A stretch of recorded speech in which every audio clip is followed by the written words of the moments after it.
राहुल गांधी को जान से मारने की धमकी सुनकर चुप रहना नामुमकिन है, क्योंकि मुझे भाजपाइयों पर रत्ती भर भरोसा नहीं है। इसीलिए वक्त है डटकर इनका सामना करने का, क्योंकि इनका जो इतिहास है वो बहुत काला, बहुत घृणित है। ये वही लोग हैं जिनकी आरएसएस ने महात्मा गांधी की हत्या करवाई थी। ये वही लोग हैं जो हर साल महात्मा का पुतला बनवाते हैं, उस पर। क्या भारत में लोकतंत्र जैसा कुछ रह नहीं गया है? क्या भारत में क्या कानून व्यवस्था नहीं रह गया है? मोदी राज में क्या इतनी खुली छूट है भारतीय जनता पार्टी के नेताओं को, मंत्रियों को, इनके विधायकों को, इनके सांसदों को कि राहुल गांधी की हत्या करने की बात कर रहे हैं? उनकी जीभ काट कर लाओ, मैं मुंह मांगा इनाम दूंगा। क्या ये तानाशाही सरकार में तानाशाही नेताओं का ये सीधे सीधे तौर पर ये संदेश नहीं बताता कि जो ये अपने लोग लोकतंत्र की बात करते हैं, आज लोकतंत्र की धज्जियां उड़ा रहे हैं? क्या यही मोदी सरकार के अच्छे दिन है?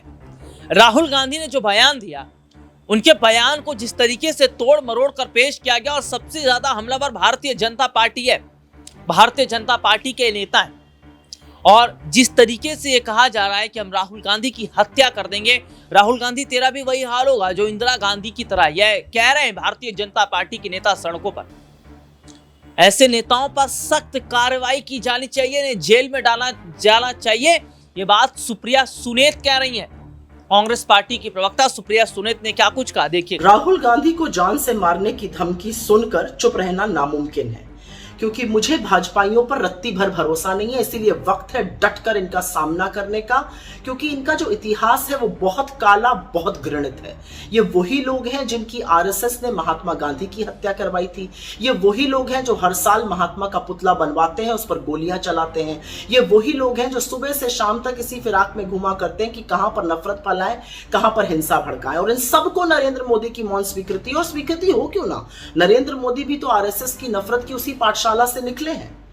ये जो अपराधियों का झुंड है, ये सुबह से शाम तक इसी फिराक में घुमा करता है कि कहां पर दो समुदायों को टकराया जाए, कहां पर उनमें वैमनस्य फैलाया जाए, कहां पे दंगे भड़काए जाए, कहां पर नफरत की आग फैलाई जाए। तो ये जो बीजेपी के गुर्गे भौंक रहे हैं, ये ऐसे ही नहीं भौंक रहे हैं, ये अधेल कायर असल में डरे हुए हैं, क्योंकि राहुल गांधी ने इनके असली चेहरों को बेनकाब कर दिया है। क्योंकि राहुल गांधी ने हर जन विरोधी इनके कानून के सामने चट्टान बन के खड़े होने का मन बना लिया है। क्योंकि राहुल गांधी ने इनके सियासी मंसूबों पर पानी फेर दिया है। लेकिन अरे कायर लीचड़ों, राहुल गांधी को तुम्हारी इन तुच्छी हरकतों और शब्दों से लेश मात्र भी फर्क नहीं पड़ता है। तुम तिलचट्टे जैसी अपनी बातें कहते रहो, लेकिन एक बात याद रखना, राहुल गांधी में शेर का कलेजा है। कभी आजमाना तो आ जाना, नतमस्तक होकर जाओगे। पर एक बात और याद रखना, ये देश चुप नहीं रहेगा, ये देश मूक दर्शक नहीं रहेगा। तो नरेंद्र मोदी जी, अपने पालतू जानवरों को काबू में कीजिए। इस बार आप गलत आग भड़का रहे हैं, क्योंकि आप नहीं रहिएगा, हम नहीं रहेंगे, ये देश रहेगा। और आपकी नफरत और हिंसा को हम कतई सफल नहीं होने देंगे। आप जब जब नफरत और हिंसा की आग भड़काइएगा, हम मोहब्बत के ठंडे पानी से उसे बुझाएंगे, क्योंकि इस देश में मोहब्बत का लीडर तो एक ही है। और ये रिपोर्ट आपने देखी, जिसमें विस्तार से हमने अपने दर्शकों को दिखाया। और मैं अपने दर्शकों को ये बता दूं, सुप्रिया सुनेत ये नहीं रुकी। सुप्रिया सुनेत ये कह रही है, हमारे देश में बेरोजगारी, महंगाई जैसे मुद्दे हैं जो बहुत बड़ा, अगर मैं कहूं तो सवाल खड़ा कर रहे हैं। आज महंगाई कितनी बढ़ रही है, आज अगर हम देखें तो नौजवानों की हालत क्या है, आज देश की आर्थिक स्थिति क्या है। लेकिन सरकार हिंदू मुसलमान करने में लगी। उन्हें नौजवानों की चिंता नहीं, उन्हें चिंता है हिंदू मुसलमान कैसे करके वोट बैंक हासिल किया जाए। क्या कह रही हैं सुप्रिया, देखिए report. Mining scam, liquor scam, construction, contract, हर चीज में स्कैम हुआ है। और हर चीज में स्कैम का सबसे बड़ा पहलू यह है कि आपके हक को लेकर दूसरे के हक को दे दिया गया है। सबसे बड़ा पहलू यह है कि कॉन्ट्रैक्ट्स में यहां के लोगों का जो भागीदारी है, the participation of people in government contracts, the participation of people in mining, in liquor, in all of those things has gone down. और असलियत यह है कि अनएम्प्लॉयमेंट पे मैं बात शुरू करती हूं, ज्यादा डिटेल में अब बात करेंगे अनएम्प्लॉयमेंट में। और यह मेरा आंकड़ा नहीं है, यह सरकारी आंकड़ा है, गवर्नमेंट ऑफ इंडिया का आंकड़ा है। जम्मू कश्मीर का अनएम्प्लॉयमेंट बाकी देश के एवरेज अनएम्प्लॉयमेंट का डबल है। The unemployment in Jammu and Kashmir is twice that of the national average unemployment. The unemployment in the age group of 15 to 29 years, आप में से यहां पर बहुत सारे युवा साथी हैं और आप जानते हैं कि 15 से 29 साल में जो अनएम्प्लॉयमेंट होता है वो भयावह होता है, वो 30% के आसपास है। महिलाओं का unemployment, I see some women sitting here, there are two of us here on the stage, forget about 28.6% in for youth, 48.6%, almost 50% unemployment for young women who should be with jobs। 65% government पद जो मैंने आपको कहा वो खाली पड़े हुए हैं।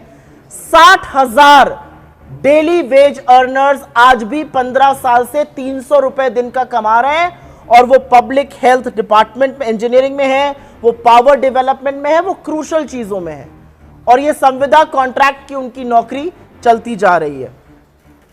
जम्मू कश्मीर में पिछले 5 साल में करीब करीब 12,000 डोमिसाइल सर्टिफिकेट्स दिए गए, और ये 12,000 डोमिसाइल सर्टिफिकेट देकर आपकी जो अपॉर्चुनिटीज थी वो किसी और को दे दी गई।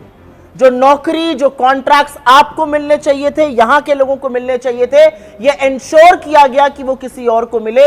ये 12,000 लोग जिनको होम डोमिसाइल यहां की दी गई, वो कौन लोग हैं? करप्शन की बात करते हैं, क्योंकि करप्शन की बात करनी जरूरी है। जैसा कि मैंने कहा, माइनिंग, लिकर, कंस्ट्रक्शन, और करप्शन के चार्जेस हमने नहीं लगाए हैं। करप्शन के चार्जेस यहां के पूर्व गवर्नर, जिनको इन्होंने अपॉइंट किया था बीजेपी ने, सत्यपाल मलिक ने करप्शन के चार्जेस लगाए, और करप्शन के चार्जेस लगाने का उनको इनाम यह मिला कि उनके घर पर आज भी रेड होती है। यही नहीं, अशोक कुमार परमार जो रिटायर्ड आईएएस है, उन्होंने करप्शन के रैम्पेंट चार्जेस लगाए रिक्रूटमेंट स्कैम्स में, जल जीवन मिशन में, और उनके ऊपर भी रेड होती है। और उन्होंने तो सीबीआई इंक्वायरी की भी मांग करी थी, जो अभी तक नहीं हुई है। अब मैं बात करना चाहती हूं महंगाई की। यह सच है कि 2014 में जब हमारी सरकार का हमने डेमिट किया ऑफिस सेंट्रली, तो सिलेंडर आपको 400 पे मिलता था। आज एलपीजी गैस का सिलेंडर आपको 950 से 1000 रुपए पे मिलता है। यह सच है कि जो पेट्रोल आपको 71 रुपीज पे मिलता था, उसकी भी सेंचुरी लगा दी मोदी साहब ने। जो डीजल आपको 55 में मिलता था, वो 90 के आसपास है। सरसों का तेल, मोदी जी से अगर एम्प्लॉयमेंट की बात करो तो बड़े उससे कहते हैं पकौड़ा तलना भी एम्प्लॉयमेंट है। एलपीजी महंगी कर दिया आपने, सरसों का तेल 90 पर था, 220 पर ले आए। और यह भी सच है कि आपने आटे दही पर भी जीएसटी लगा दिया। यह असलियत है, और जिस महंगाई से यह पूरा देश गुजर रहा है, उस महंगाई से जम्मू कश्मीर भी अछूता नहीं। ये रिपोर्ट आपने देखी, जिसमें विस्तार से हमने अपने दर्शकों को दिखाया, और मैं सीधे सीधे तौर पर अपने दर्शकों को बताऊं कि जो हालात इस वक्त देखने को मिल रहे हैं, जो स्थितियां इस वक्त देखने को मिल रही हैं, वो जाहिर तौर पर ये बता रही हैं, वो ये साफ तौर पर बता रही हैं कि क्या वाकई राहुल गांधी से डर रही है आज भारतीय जनता पार्टी। आज भारतीय जनता पार्टी का हर एक नेता राहुल गांधी के खिलाफ उतरा है। देश में बहुत सारे ऐसे मुद्दे जिन पर चर्चा नहीं हो रही, लेकिन चर्चा राहुल गांधी पर हो रही है। ये बताया रहा है, संकेत मिल रहे हैं कि राहुल गांधी वाकई कितनी बड़ी ताकत अब बन गए कि भारतीय जनता पार्टी की पूरी टीम उन्हें हराने में उनके खिलाफ लग गई है। अब पवन खेड़ा ने जो खुलासा किया उसे सुनेंगे ना तो आप खुद हैरान हो जाएंगे। देखिए, प्रधानमंत्री की पार्टी, मोदी का परिवार का एक अभिन्न सदस्य प्रज्वल रेवन्ना भी था। 2900 यौन अपराध के वीडियो, विश्व का सबसे बड़ा यौन अपराध, world's biggest sex crime, Prajwal Revanna, Modi का परिवार, ये भी हम लोगों ने देखा। और हैरानी की बात है कि ये आम गुठली के जो इंटरव्यू चलते हैं, इसमें प्रधानमंत्री माफी नहीं मांगते प्रज्वल रेवन्ना वाले मामले पर। और माफी क्यों मांगनी चाहिए, मैं ये आपको बताता हूं। यह प्रज्वल रेवन्ना जिस पार्टी से संबंधित हैं, उस पार्टी से गठबंधन भाजपा का हो उससे पहले भाजपा के एक वरिष्ठ नेता कर्नाटक के देवराज गौड़ा पत्र लिखकर अमित शाह को सूचित करते हैं कि प्रज्वल रेवन्ना पे इतने गंभीर आरोप हैं। फिर भी गठबंधन होता है, प्रज्वल रेवन्ना जॉइंट कैंडिडेट होता है भाजपा का और जेडीएस का। प्रधानमंत्री प्रचार करते हैं उनके लिए और कहते हैं इस बलात्कारी को वोट दोगे तो मुझे वोट मिलेगा, मुझे मजबूती मिलेगी। यह स्थिति आ गई इस देश के प्रधानमंत्री की। 400 पार का नारा और एक बलात्कारी की सहायता चाहिए अब आपको। और बलात्कारी भी कोई छोटा मोटा नहीं, 3000। सोचकर शर्म आती और घिन आती कि हमारी राजनीति में ऐसे लोग हैं और उनका स्थान है, और वो भी ऐसा स्थान कि मोदी जी के परिवार में स्थान है उनका। रूह कांप जाती है कि जिस देश के राजा को इसमें कोई खामी नहीं नजर आती, प्रज्वल रेवन्ना से हाथ मिलाने में कोई खामी नहीं नजर आती, उसके लिए प्रचार करने में कोई खामी नहीं नजर आती, उस राजा की प्रजा में महिलाएं सुरक्षित कैसे रह सकती हैं, मुझे यह बताइए आप। बृजभूषण शरण सिंह, अरे जब मेडल मिला तो मेडल से चिपक कर ऐसे खड़े थे साहब जैसे खुद जीत कर लाए हो। ये बेटियां मेरे परिवार की बेटियां हैं बोल रहे थे। क्या हुआ उन सदस्यों को, परिवार के सदस्यों को? बृजभूषण शरण सिंह का परिवार ज्यादा महत्वपूर्ण है आपके लिए। यह सब पूरा देश ने पिछले 2 चरणों में देखा। हर चीज उधार की। जब ये सरकार बना रहे थे तो जो योजनाएं थी वो यूपीए से ली, नाम बदल दिए। वो नल जल योजना हो, वो स्वच्छ भारत योजना हो, तमाम योजनाओं में सिर्फ नामकरण संस्कार किया, योजनाएं यूपीए की उधार में ली। 10 साल हो गए, अब नेता भी हमसे उधार ले रहे हैं, प्रवक्ता भी हमसे उधार ले रहे हैं, नैरेटिव भी हमसे उधार ले रहे हैं, एजेंडा भी हमसे उधार ले रहे हैं। तो साहब 10 साल आप कर क्या रहे थे जब ना एजेंडा आपका, ना नैरेटिव आपका, ना नेता आपका है क्या है आपका?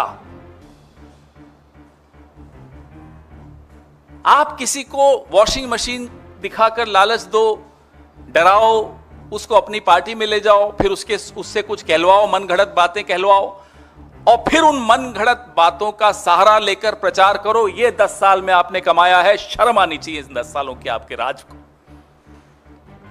आपने क्या अर्जित किया इन 10 सालों में कि आपके पास अपना मुद्दा नहीं है, अपने नेता नहीं है, अपना एजेंडा नहीं है, अपना नैरेटिव नहीं है क्या आपका? क्यों जनता आपको वोट दे?